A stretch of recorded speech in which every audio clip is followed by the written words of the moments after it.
청년 사역 그렇게 못하지는 않았구나. 못하지는 않았고 힘들었지만 못하지는 않았구나. 또한 이러한 마음으로 가슴이 찡합니다. 근데 사실 청년 사역이 되게 힘들어요. 그 증거로 2016년도 청년부가 3명이 늘었습니다. 3명이 들어왔는데요. 5명이 나갔어요. 네. 왜 나갔냐면은 그 문예슬 자매를 필두로 올해 5명이 결혼을 합니다. 3명 들어왔는데 5명 나가가지고 2명 손해 봤습니다.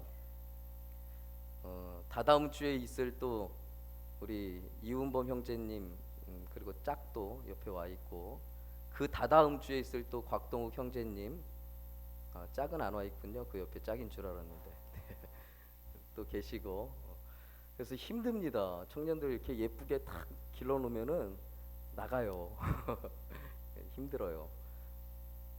그런데 우리 남자 우리 형제들을 잘 길러놓으면은 또 이렇게 의젓하게 또한 짝들도 데려오고 해서 교회가 또 발전이 됩니다. 우리 청년들을 위해서 많은 기도 부탁드리겠습니다.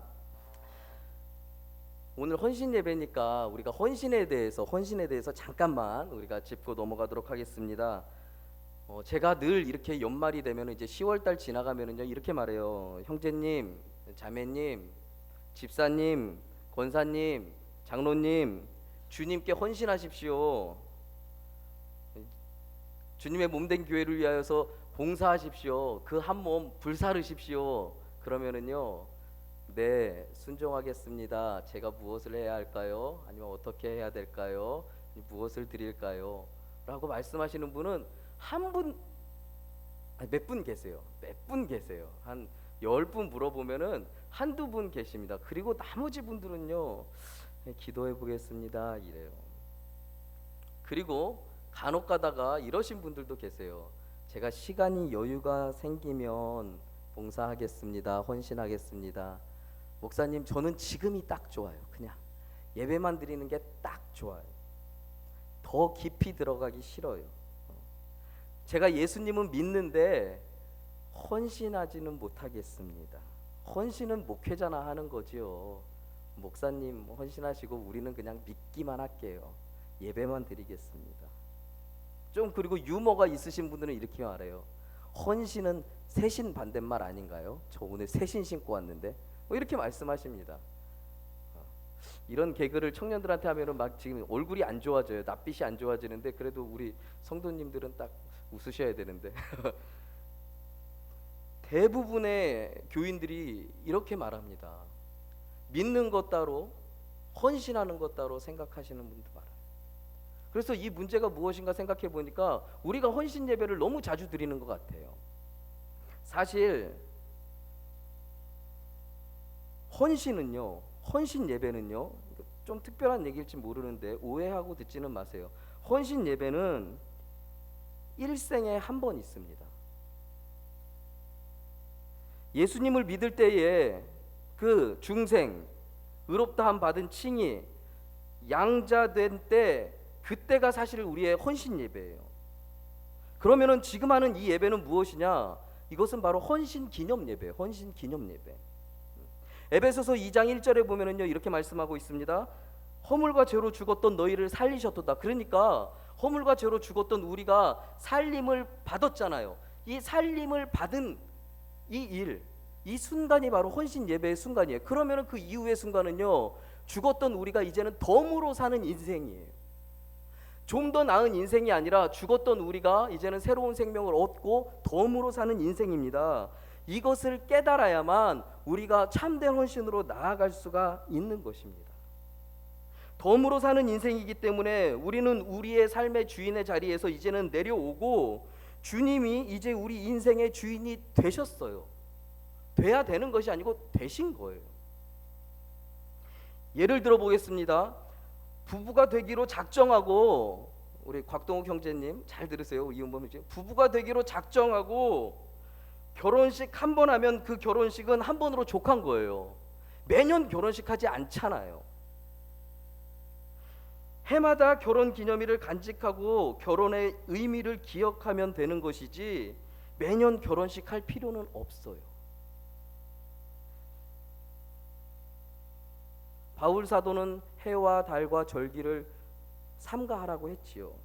그런 명령에도 불구하고 우리 교회가, 우리 교단이 각종 절기, 성탄절, 부활절, 추수감사절, 또 어떤 기념 예배를 드리는 이유는 우리가 망각의 동물이기 때문에, 우리가 잘 잊어버리기 때문에, 우리가 우리의 구원이 어디서 왔으며 구원받은 하나님의 백성으로서 우리가 이제는 어떻게 살아야 할까 다시 한번 생각하라는 의미입니다.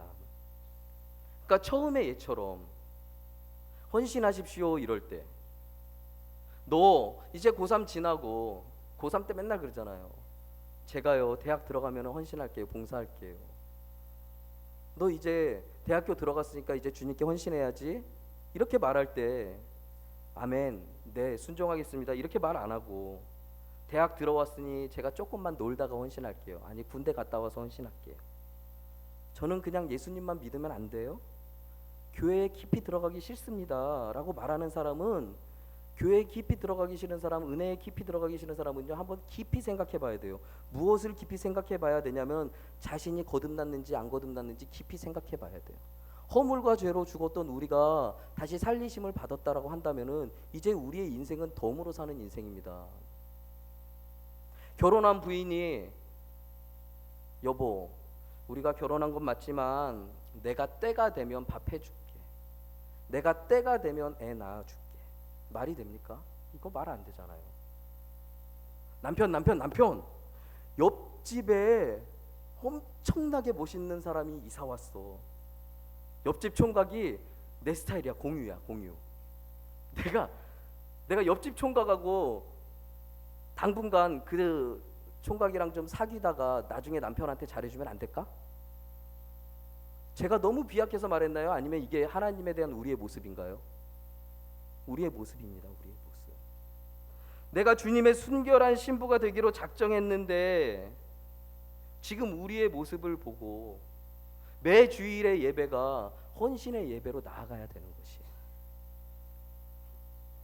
여러분 안에 헌신의 불길이 없다면, 그저 그러한 매 주일이 되고 있다면, 여러분 죄송하지만 거듭남의 확신을 한번 점검해 보십시오.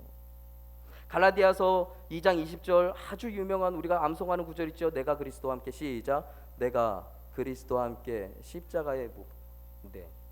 로마서 6장 8절 우리가 그리스도와 함께 죽었다면, 우리가 우리 마음속에 헌신의 불길이 일어나지 않는다라면은요, 애초에 그리스도와 함께 죽은 사람이 아니에요.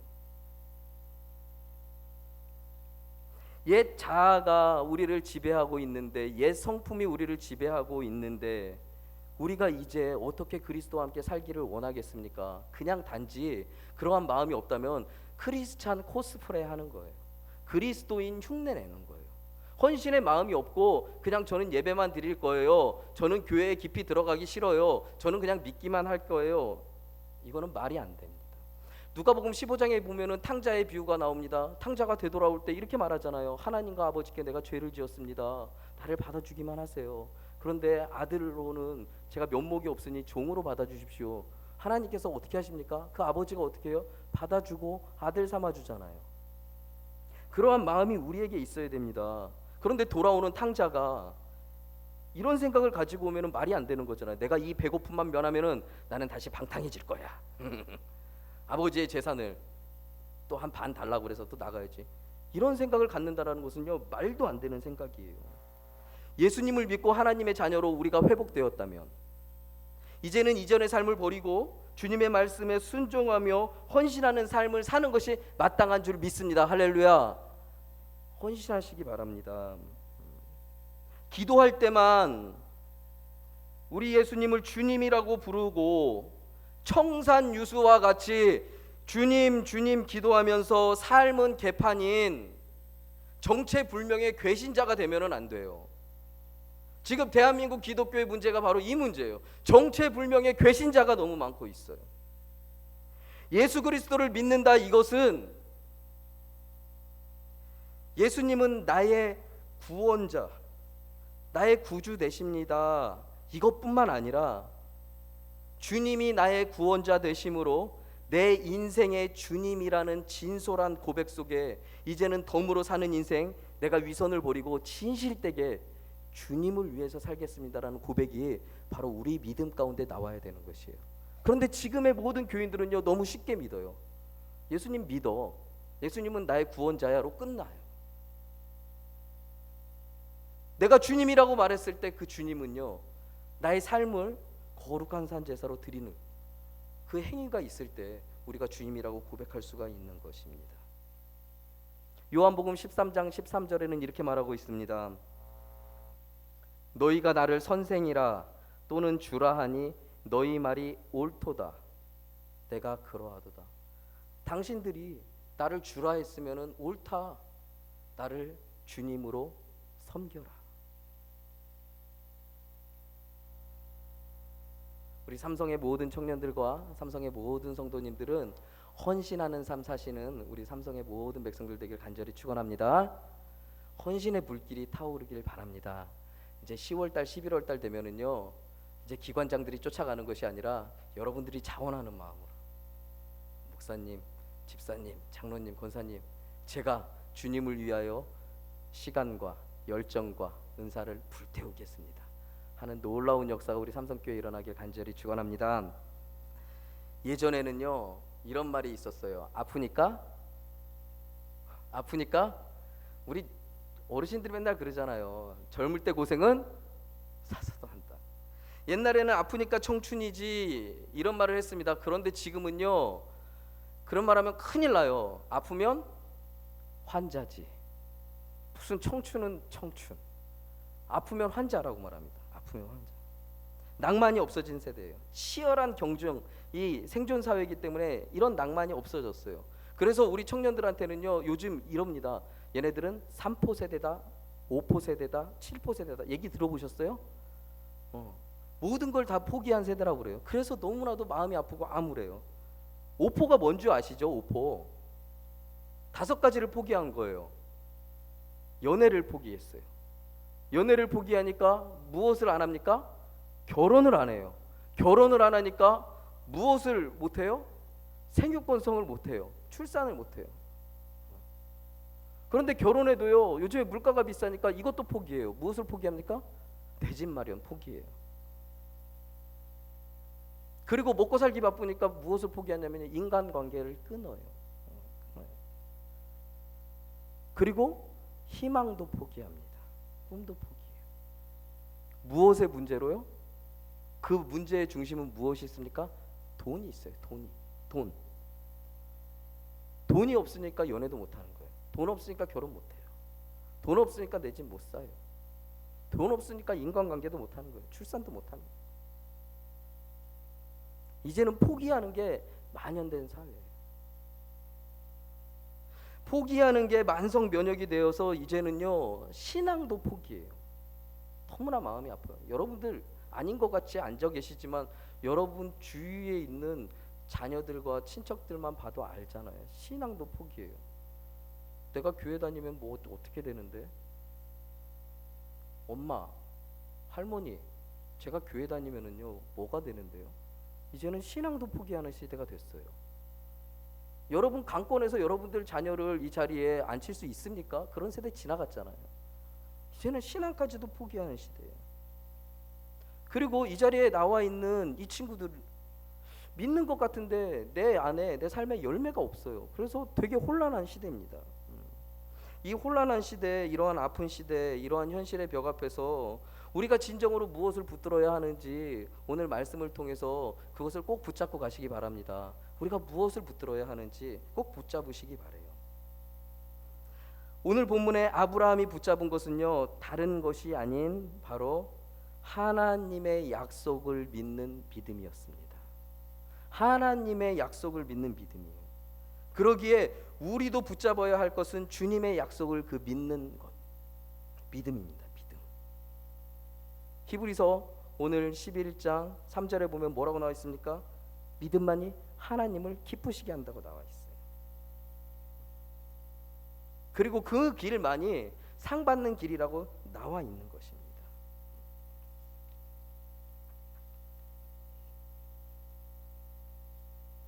믿음만이 하나님을 기쁘시게 하고 믿음만이 우리가 상 받는 길임을 아셔야 되는 거예요.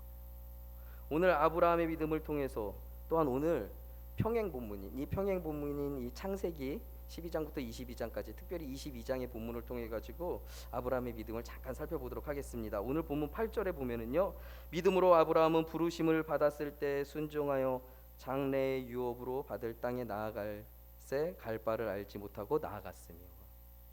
오늘 본문에 있는 그 11장 8절입니다. 아브라함은 부르심을 받았는데 순종하여 나아갈 바를 알지 못하나 나아갔다라고 말하고 있습니다. 이 본문만 읽으면은요, 아브라함은 태생부터 믿음이 아주 좋은 사람 같아요. 뭔가 특별한 사람 같아요. 그러나 사실 그렇지는 않아요. 아브라함도 우리와 똑같은 성정을 가진 사람이었어요. 본토 친척 아비의 집을 떠난 이후에 그 일련의 사건을 보면은 알 수가 있습니다. 아브라함이 믿음으로 나아갔으면 어디서 멈췄어야 하냐면은 그 땅에서 멈췄어야 돼요. 가나안 땅에서 멈췄어야 돼요. 그런데 아브라함은 어디까지 갔어요? 애굽 땅까지 갔어요. 그리고 애굽 땅 가가지고 보니까 아브라함의 부인이 아주 예뻐요. 자기 살자고 누구를 팔아요? 네, 부인을 내줘요. 그것도 몇 번이나 내줘요?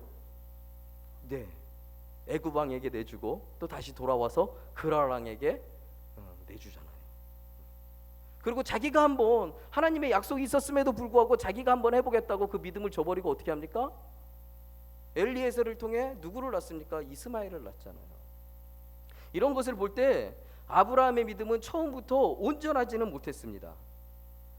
그럼에도 불구하고 하나님께서 그때마다 나타나셔서 아브라함에게 계속된 약속을 주시고, 그리고 하나님의 인도하심이 있음으로 말미암아, 어려움을 이기는 그 하나님의 은혜로 말미암아 아브라함은 믿음을 온전히 갖게 됩니다. 그 결정적인 계기는요, 여러분들이 다 알다시피 하나님이 사라의 죽은 태를 살리시고 아브라함에게 약속한 그 자식을 주셨을 때요, 사라의 죽은 태를 여시고, 이거 중요해요. 이삭을 주신 그 사건을 통해서 아브라함은 온전한 믿음을 갖게 됩니다. 얼마나 많은 기간 동안에 연단받았겠습니까? 아브라함의 이 온전한 믿음을 로마서는 이렇게 말합니다. 로마서 4장 17절에 그가 믿은 바 하나님은 죽은 자를 살리시며 없는 것을 있는 것으로 부르시는 이시니라. 이제 그는 사라의 죽은 태가 열리고 이삭이 태어나는 것을 보고 이제는 하나님의 초월을 완전히 믿게 됩니다. 하나님의 초월을 완전히 믿게 돼요. 이거를 히브리서 기자는요, 히브리서 11장 3절을 통해 이렇게 말하고 있습니다. 믿음으로 모든 세계가 하나님의 말씀으로 지어진 줄을 우리가 아나니. 천지를 창조한 하나님을 믿게 되는 것이에요. 그리고 지금도 역사하시는 하나님을 믿게 되시는 것이에요. 아브라함은 믿음으로 세상의 창조주이시고 지금도 살아계셔서 자신의 삶에 역사하시는 하나님을 전적으로 신뢰하는 믿음을 보여주십니다. 세상은 천지 창조로부터 시작됐잖아요. 그렇죠? 세상은 천지 창조로부터 시작됐습니다. 그 이후에 어떻게 됐습니까? 인간의 타락이 있었죠. 인간의 타락이 있고 하나님의 약속이 있고, 그 약속을 성취하심으로, 예수 그리스도를 성취하심으로 우리에게 구원이 이루어져요. 이걸 어려운 말로 구속사라고 하고 기독교 세계관이라고 해요. 창조, 타락, 구속, 이렇게 말하고 있습니다. 그런데요, 하나님의 창조를 믿는 것은요, 우리가 깨달음으로 믿을 수는 없어요. 예수님을 믿었을 때 하나님을 믿게 돼요. 예수님을 믿었을 때 창조주 하나님을 믿게 돼요. 그러니까 우리가 아무리 과학적으로 창조주 하나님을 연구한다고 하더라도 하나님을 믿을 수는 없습니다. 예수님을 믿어야지 하나님의 천지 창조를 믿을 수가 있는 것이에요. 오늘의 본문은 이게 아니니까 이만큼 접고, 창조주 되시고 구원주 되신 하나님을 믿은 아브라함은 큰 시험과 고민 가운데서도 주님 약속 믿고 그를 기쁘시게 하는 일에 주저없이 나아갑니다. 창세기 22장 우리 다시 한번 다 같이 함께 보도록 하겠습니다. 창세기 22장입니다. 창세기 22장, 오늘 히브리서 본문과 평행되는 본문입니다. 창세기 22장 3절 말씀 우리 다 함께 읽어보도록 하겠습니다. 창세기 22장 3절입니다.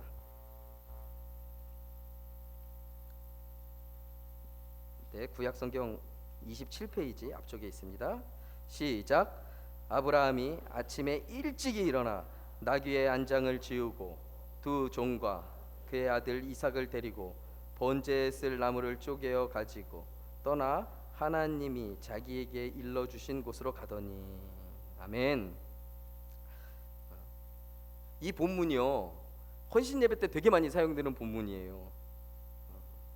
그런데 가장 잘못된 형태로 설교되는 본문이기도 합니다. 이 본문 가지고 어떻게 설교하냐면요, 이렇게 설교해요. 주저없이, 아브라함처럼 주저없이 드리십시오. 아멘. 아멘 하지 마세요. 아멘 하지 마세요. 이 본문 가지고 이렇게 설교합니다. 가장 좋은 것을 믿음으로 드리십시오. 어디서 많이 들어봤죠? 네. 그리고 하나님이 자기에게 일러주신 곳으로, 여기서 또 포인트를 딱 따가지고 이럽니다. 하나님이 일러주신 곳, 바로 이 교회입니다. 이 교회에 당신의 가장 소중한 것을 드리십시오. 설교 들어봤지요? 네, 들어봤지요. 이 본문 가지고들요 이렇게 설교하는데요, 이거는요, 이 본문은요 헌신에 관한 본문이 아니에요. 이 본문은요 하나님의 언약과 명령과 그의 순종하는 아브라함의 믿음을 이야기하는 것입니다. 이 본문은요 헌신을 강조하는 본문이 아니라 하나님의 언약과 아브라함에게 주신 명령과 그것에 순종하는 아브라함의 믿음을 나타내는 것이에요. 보너스로 좀 더 설명한다면요, 부활 신앙으로 인간의 가장 어려운 사망, 인간의 모든 한계를 극복할 수 있다. 좀 더 나가면은요, 하나님이 받으시는 제사는 여러분들 다 알다시피 하나님이 친히 준비하신 어린 양 그리스도다. 이것이 주제예요. 이 본문을 가지고 헌신해라 이렇게 설교하면 틀린 거예요. 다른 게 아니고 이거는 틀린 거예요. 22장 4절 보도록 하겠습니다. 4절 시작. 제3일에 아브라함이 눈을 들어 그곳을 멀리 바라본지라. 아멘. 제가 가장 감동하는 본문입니다. 아브라함이 눈을 들어 그곳을 바라본지라. 아브라함은 하나님의 언약 이삭을 통해서 큰 민족을 이루겠다라는 그 하나님의 언약과 하나님이 명령한 것이 상충될 때, 부딪힐 때 어떻게 행동해야 되는지 오늘 본문을 통해서 보여주고 있습니다. 아브라함이 엄청나게 갈등했겠죠. 엄청나게 고민했겠죠. 그렇지만 하나님의 약속의 증거인 100세에 얻은 이삭으로 말미암아 이제는 하나님의 명령만 순종하는 아브라함으로 변화됐어요. 그래서 그는 아침 일찍이 어떻게 됩니까? 고민 안 하고 하나님이 일러주신 곳으로 떠나게 되는 거예요. 아브라함의 고민은요, 아브라함의 고뇌는요, 하나님께서 하나뿐인 나의 아들을 달라고 하시는구나. 어떡하지? 그러나 하나님이 달라고 하면은 드려야지. 이런 종류의 고민이 아니에요. 이런 종류의 고민이 아니에요. 아브라함의 고민은요, 아브라함은 하나님의 약속을 분명히 믿었고 자신의 후손인 이삭을 통함으로 말미암아 큰 민족을 이루게 했다라는 그 언약을 믿었기 때문에 아브라함은 이러한 고민을 한 것이에요. 하나님께서 왜 서로 상충되는 이 시험을 나에게 주셨지? 언약과 명령이 왜 충돌되지? 이러한 고민이었어요. 감정적인 고민이 아니라 하나님을 믿은 아브라함의 고민은 이것이었습니다.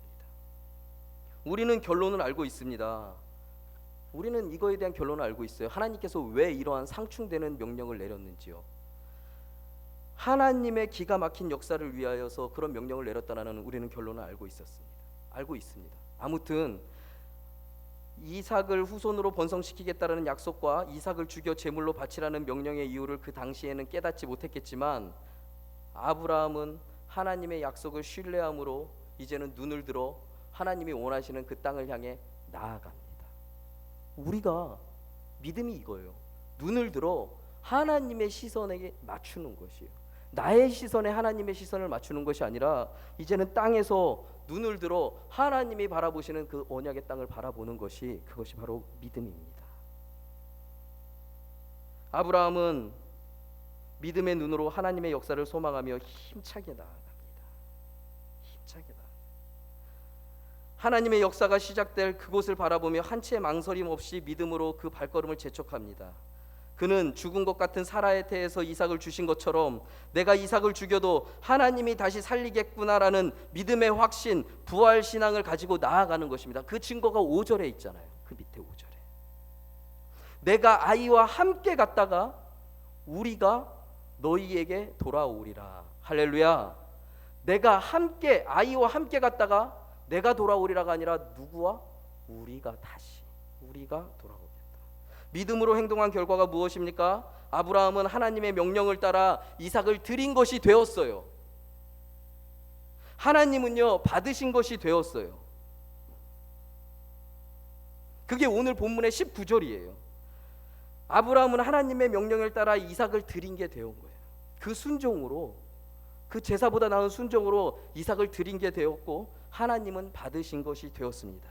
그것이 오늘 본문 히브리서 19장 하반절의 말씀인 것이에요. 그러므로 말미암아 하나님의 약속도 그리고 하나님의 명령도 어느 것 하나 땅에 떨어진 것이 없습니다. 할렐루야. 이것이 하나님의 역사예요. 인간이 생각하는 것을 초월하는 하나님의 역사예요. 그가 하나님이 능히 이삭을 죽은 자 가운데서 다시 살리실 줄로 생각한지라 비유컨대 그를 죽은 자 가운데서 도로 받은 것이라. 이것이 아브라함이 가지고 있었던 부활 신앙입니다. 말씀을 맺도록 하겠습니다. 우리도 이러한 부활 신앙, 절대 믿음, 이 신앙을 가지고 이 절망과 고통과 슬픔 많은 이 세상을 이겨내야 합니다. 이 세상은 고생과 수고가 있잖아요. 이 고생과 수고가 있는 것 우리가 무엇 붙들고 나아가야겠습니까? 희망도 없고 절망 가운데 있는 것처럼 보이는 청년들과 우리들에게 필요한 것은 사실 돈이 아니에요. 명예도 아니에요. 건강도 아니에요. 좋은 학벌, 백그라운드가 아니라 바로 믿음으로 승리하는 것입니다. 무엇을 붙잡아야 한다고요? 믿음 붙잡아야 하는 것이에요. 6절 히브리서 11장 6절 다 함께 읽어보도록 하겠습니다. 히브리서 11장 6절입니다. 다시 오늘 본문으로 갑니다.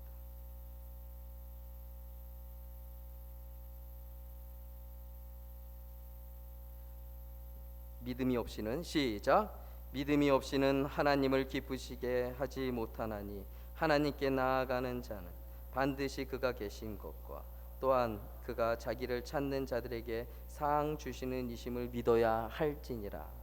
아멘. 하나님의 약속을 믿는 믿음 가운데 평안함으로 나아가는 여러분 되시기를 바랍니다. 제가 부탁한 가사 좀 써주세요. 주보에 나온 마지막에 여러분들이 함께 부를 찬양의 가사인데요, 우리가 꿈꾸는 나라라는 이 찬양의 가사 중에 이러한 가사가 있어가지고 제가 우리 청년부 전체 친구들과 여러분들과 함께 부르고 싶은 특성이 있어서 정했습니다. 이 가사를 보면, 가사 좀 써주세요. 이 가사를 보면은요 어떻게 가사가 나오냐면은 이렇게 나오고 있어요. 아무것도 없는 자 같으나 모든 것을 가진 자로다. 왜냐하면 그곳은 실존하기 때문입니다. 천국과 하나님이 실존하기 때문에 희망 없는 우리들 같지만, 아무것도 없는 우리들 같지만 우리는 모든 것을 가진 자들이에요. 서로 격려함으로 용기 잃지 않고 믿음으로 승리하는 여러분 되길 간절히 축원합니다. 하나님 아버지, 오늘 우리에게